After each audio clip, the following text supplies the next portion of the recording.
ยามใดพระวินัยยังดำรงอยู่พระศาสนาจะบอกอันตรธานหายไปจากโลกนี้แต่ถ้ายามใดพระวินัยบ่ว่าจะเป็นส่วนของพระสงฆ์องค์เจ้าเป็นส่วนขององค์ตนญาติโยมหายไปพระศาสนาเฮาก็จะอันตรธานหายไปนี่ถ้าเฮาสังเกตเบิ่งโลดเนาะสมมติพอออกไม่ออกก็บ่ได้มานุ่งขาวบ่ได้มาสมาทานศีลบ่ได้สมาทานศีลเว้าพุทธังก็บ่ได้นะเว้าง่ายๆก็พุทธังสรณังคัจฉามิก็บ่ได้ธัมมังสรณังคัจฉามิก็บ่ได้ศีลห้าปาณาติปาตาเวหรือศีลแปดเว้าก็บ่ได้อย่าว่าเฮ็ดได้เลยนะฮอดบ่จักซ้ำ นี่นั่นคือภาคส่วนพระวินัยของพวกพ่อพวกแมวหายไปพุทธศาสนาก็จะอันตรธานหายไปพระสงฆ์องค์เจ้าคือกันยามใดลงปฏิโมกข์หายบ่มีผู้ประพฤติปฏิบัติบ่มีผู้เฮ็ดนั่นก็เสื่อมไปอีกแล้วยามใดการอยู่บริวาสกรรมหายยามนั้นพระวินัยส่วนนี้ก็ลดไป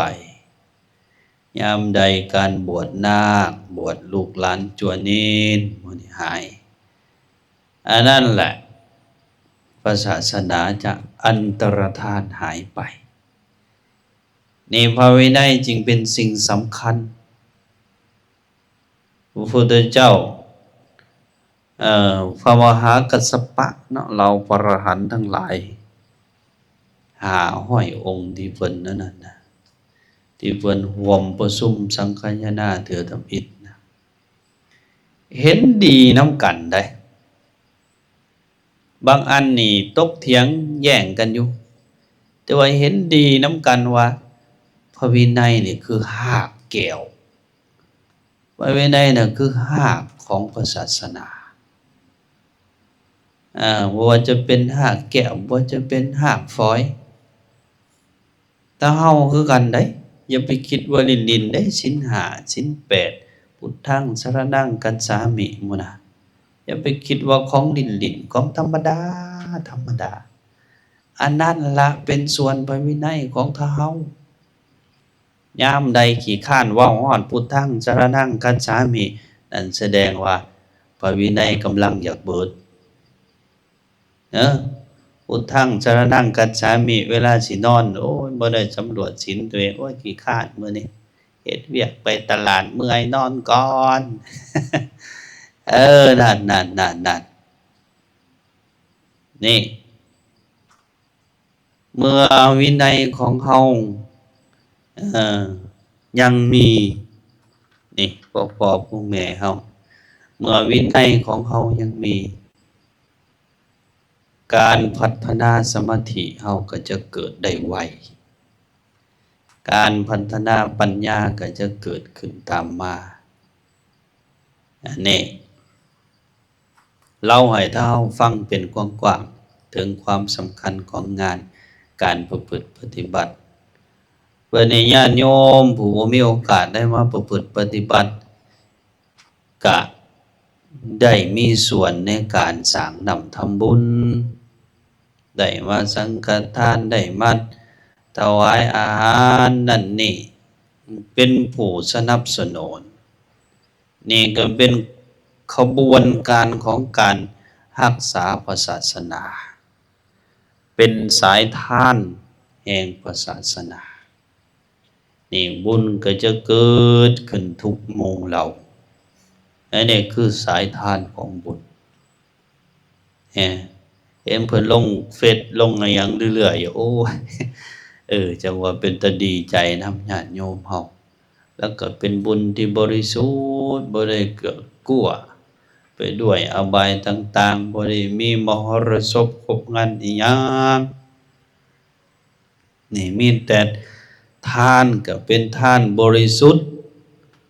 พระสงฆ์องค์เจ้าก็เป็นปฏิฆาหกที่เพียรพยายามอยู่กับการประพฤติปฏิบัติ อันนั้นจังว่าพวกพ่อพวกแม่เนาะอันนี้เราปรารภสู่ฟังถึงความสำคัญของงานการประพฤติปฏิบัติโดยเฉพาะงานเข้ากรรมของพระสงฆ์องค์เจ้าแต่ว่า มื้อนี้เนาะมันก็เกือบจะเป็นมื้อสุดท้ายของงานแล้วก็เลยอยากเว้าเรื่องเอ่อเสริมบุญเสริมกุศลให้เฮาเกี่ยวกับการปฏิบัติตื่นและคิดว่าพ่อแม่ครูบาอาจารย์เฮาน่าจะเว้ามาหลายนี่แหละเกี่ยวกับการประพฤติปฏิบัติแต่ว่ายังให้พวกพ่อพวกแม่เฮาได้เข้าใจตื่มอีกว่าการปฏิบัติธรรมคนที่จะสื่อว่าเป็นผู้ปฏิบัติธรรมนั่นนะการปฏิบัติธรรมน่ะมันมีลักษณะแนวใดให้จื้อไว้เด้อตัวนี้แล้วก็นำไปพิจารณาว่าคนที่ประพฤติปฏิบัติธรรมมันมีลักษณะแนวใดหรือว่าการประพฤติปฏิบัติธรรมมันเป็นลักษณะแนวใดนี่ให้พวกเฮานำไปพิจารณานำกันตัวนี้คนที่สิชื่อว่าผู้ประพฤติปฏิบัติธรรมนะวันหนึ่งการปฏิบัติธรรมนี่จะมีลักษณะอยู่3-4ประการจื้อซอยๆกันแล้วก็นำไปคิดพิจารณาเบิ่งว่าเฮาอยู่ในเงื่อนไขนี้บ่ถ้าเฮาอยู่ในเงื่อนไขนี้แสดงว่าเฮาเป็นผู้ประพฤติปฏิบัติธรรมถ้าเฮาบ่ได้อยู่ในเงื่อนไขนี้ก็ให้พยายามดึงตัวเองเข้ามาในเงื่อนไขนี้นี่ลักษณะที่หนึ่งเด้อลักษณะที่หนึ่งนี่คือการประพฤติตนอยู่ในสุจริตธรรมนี่ฟังดีๆเด้คนผู้ประพฤติปฏิบัติธรรมต้องตั้งตนอยู่ในสุจริตธรรมธัมมังสุจริตังจเรอันนี้ลักษณะธรรมอิฐเหตุอิหยังก็ตามก็เหตุด้วยความซื่อสัตย์สุจริตเหตุเวียกเหตุงานทำมาค้าขายบ่คดบ่โกงตัวนี้ซื่อสัตย์สุจริตตัวนี้คำว่าซื่อสัตย์สุจริตนี่กว้างออกทนญาติโยมผู้ใดดำรงตนด้วยความซื่อสัตย์สุจริตคนนั้นชื่อว่าผู้ประพฤติปฏิบัติธรรมนี่คนนั้นชื่อว่าเป็นผู้ที่จะทำลายอัตตาตัวตนได้ถ้าประพฤติปฏิบัติซื่อสัตย์สุจริตได้อันนี้ตัวที่หนึ่งเด้อกายสุจริตวจีสุจริตมโนสุจริตประพฤติปฏิบัติธรรมโดยความซื่อสัตย์สุจริตให้คิดว่าเฮาเฮ็ดหน้าที่เพื่อหน้าที่เฮ็ดหน้าที่เพื่อหน้าที่เฮ็ดหน้าที่ตามหน้าที่ด้วยความหนักแน่นมั่นคงซื่อสัตย์สุจริตเดี๋ยวนี้พวกเฮาทั้งหลายนะตนญาติโยมเป็นหยังคนเฮาจึงเฮ็ดดีแล้วบางคนก็ยังมีความทุกข์อยู่อยากถามถ้าเฮาคืนอยู่ดีแล้วก็ยังมีทุกข์อยู่มันเป็นหยังคือเป็นเท่านั้น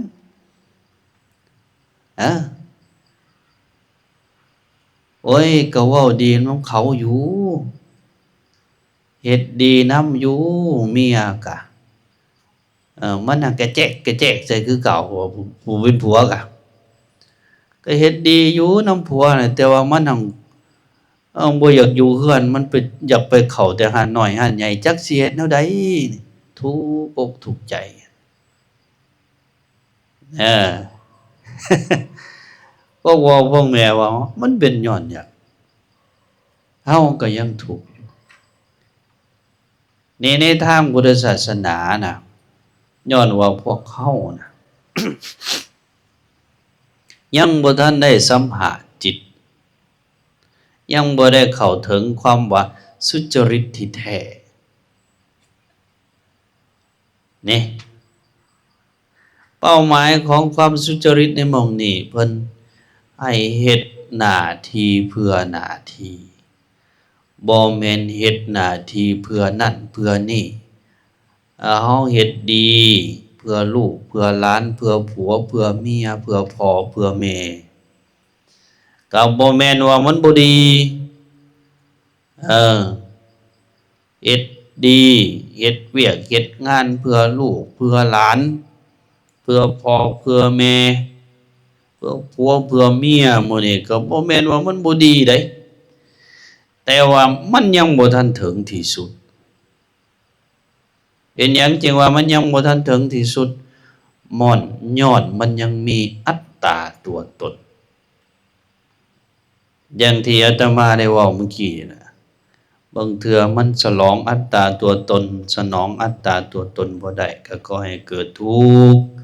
โอ้ยมันคือบ่เป็นไปดังใจแท้น้อก็ทุกข์แต่ถ้าเฮาเฮ็ดหน้าที่เพื่อหน้าที่บ่มีตัวเฮาทำความรู้สึกสร้างความรู้สึกไว้นะบ่มีตัวเฮาบ่มีตัวเขาบ่มีตัวไผบ่นี่ก็จะเฮ็ดให้การประพฤติปฏิบัติหน้าที่ของเฮานะเป็นไปเพื่อหน้าที่จิตใจของเฮาก็จะคลายความยึดมั่นลงแน่ตัวนี้เฮาได้เฮ็ดดีกับลูกแล้วมันยังไปกินยาบ้าอยู่ก็สร้างหัวมันซะนี่เฮาก็เฮ็ดดีแล้วกับผัวกับเมียแต่ว่ามันก็เป็นแนวนี้ก็สร้างซะนี่อันนี้คือหน้าที่เพื่อหน้าที่นี่ลักษณะของผู้ประพฤติปฏิบัติธรรมข้อตำอิฐคือความซื่อสัตย์สุจริตนี่ลักษณะที่สองของการประพฤติปฏิบัติธรรมคือความสามัคคีเด้อของตนญาติโยมเฮาความสามัคคีนี่สำคัญของตนญาติโยมเฮาความสามัคคีนี่องค์ธรรมในพุทธศาสนาของเฮานี่มักมีองค์แปดของตนญาติโยมเฮาหรือศีลสมาธิปัญญาหรือทานศีลภาวนาขาดตัวใดตัวหนึ่งก็ถือว่าบ่สมบูรณ์โลดใดแห่งมักมีองค์แปดนี่แห่งสำคัญนี่ศีลสมาธิปัญญานี่ถ้าเฮาผู้มาประพฤติปฏิบัติธรรมจังซี่ขาดศีลสิบรรลุธรรมได้บ่แล้วซาดขาดสมาธิสิบรรลุธรรมได้บ่แล้วขาดปัญญาสิบรรลุธรรมได้บ่โอ้แล้วบ่ได้มักมีองค์แปดก็คือกันขาดข้อใดข้อหนึ่งนี่แล้วก็บ่บรรลุธรรมพละห้าอินทรีย์ห้าโมเนขาดตัวใดตัวหนึ่งก็แล้วบ่มีทางที่จะบรรลุธรรมในองค์ธรรมนะผู้ที่จะบรรลุธรรมได้องค์ธรรมต้องเป็นมัคคะสมังคี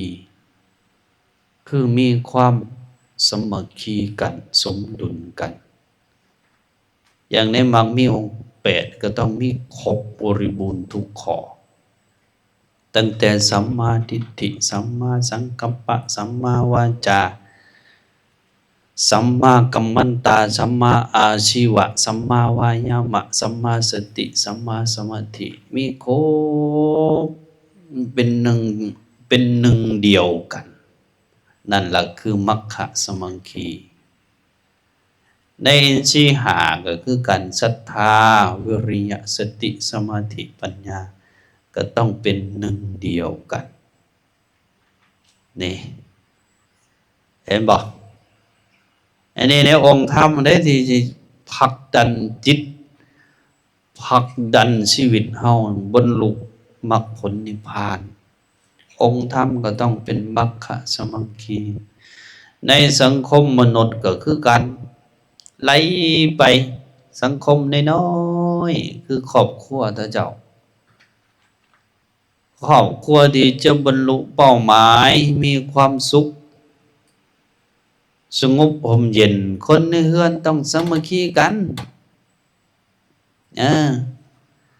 สามัคคีกันถูกต้องกันบ่ผิดบ่เถียงกัน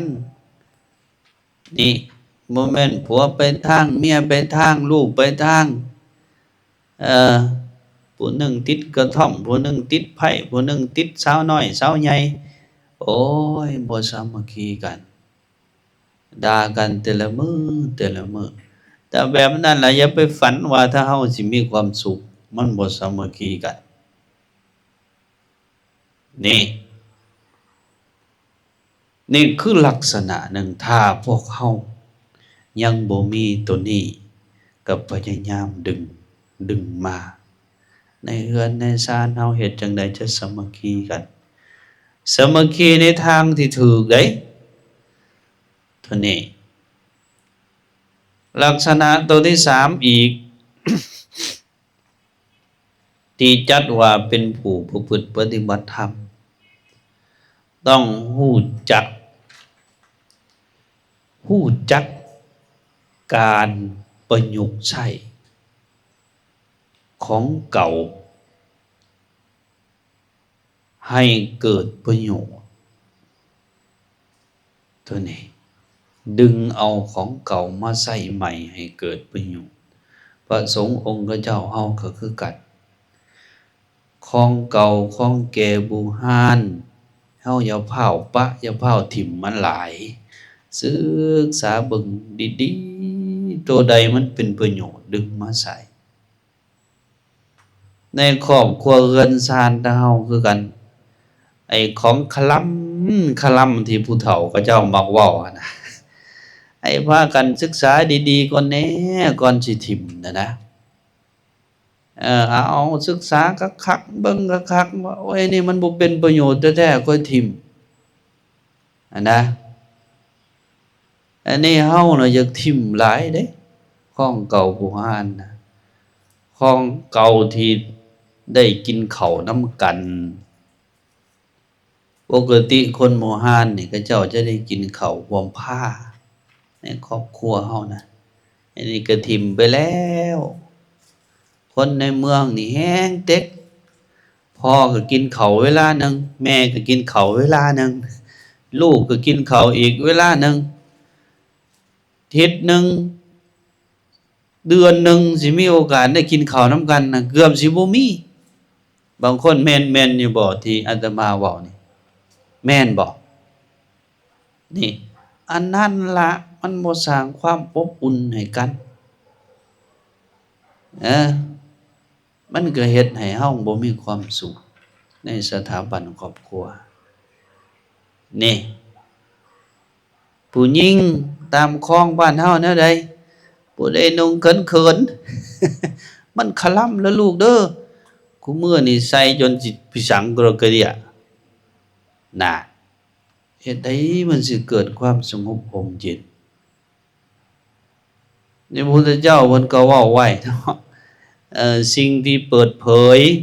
แล้วงามเจริญรุ่งเรืองอีหยังมีประโยชน์คือหยังคือธรรมของพระพุทธเจ้าคือดวงจันทร์นี่เปิดเผยขึ้นมาเห็นก็งามอีหยังที่เปิดเผยแล้วบ่งามสตรีที่นั่นบ่นุ่งผ้าว่าซั่น เปิดเผยแล้วบ่งามสตรีผู้เปิดเผยแล้วบ่งามแต่กูมื้อนี่อาตมาเบิ่งสังคมแล้วเป็นตาย้านเพิ่นประกวดนางงามนี่แฮงเต็ก แฮงบ่แต่ผลึกนั่นสวนหลักธรรมคำสอนของพุทธเจ้ามันจึงเป็นเหตุให้สังคมเฮาวุ่นวาย อันนี้คือลักษณะอันหนึ่งต้องรู้ประโยคใส่ของโบราณมาให้เกิดประโยชน์คนโบราณก็เจ้าฉลาดพระเจ้าเขียนไว้โลดขั้นสิไปทางหน้าให้เลี้ยวหลังขึ้นของเก่าขั้นบ่รู้ทูเฒ่าเศร้าถอนยาสูบไปพระเจ้าบอกไว้โลดนั่นคือการประยุกต์อันนี้คือลักษณะอันหนึ่งนี่อีกลักษณะต่อมาหลายเลยลักษณะของผู้ประพฤติปฏิบัติธรรมลักษณะอีกต่อมาคือเป็นผู้รับผิดชอบหน้าที่เอื้อเฟื้อประโยชน์ให้เกิดแก่โลกแก่สังคมนี่ที่สุด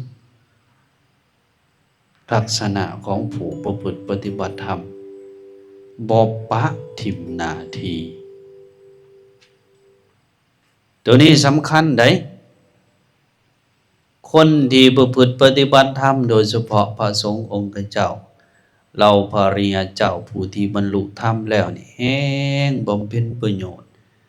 หลายกว่าพวกเฮาที่เป็นปุถุชนจักหลายๆองค์ที่บรรลุธรรมแล้วจนบ่มีเวลาได้นอนบำเพ็ญประโยชน์แก่โลกแก่เทวดานี่บางคนเขามานั่นเข้ามาประพฤติปฏิบัติธรรมครูบาอาจารย์สอนโอ้ยอาจจะไปยึดมั่นถือมั่นได้เด้อโลกนี่มันบ่เที่ยงแท้แน่นอนอนิจจังทุกขังอนัตตาบ่มีอีหยังดอกเป็นของเฮา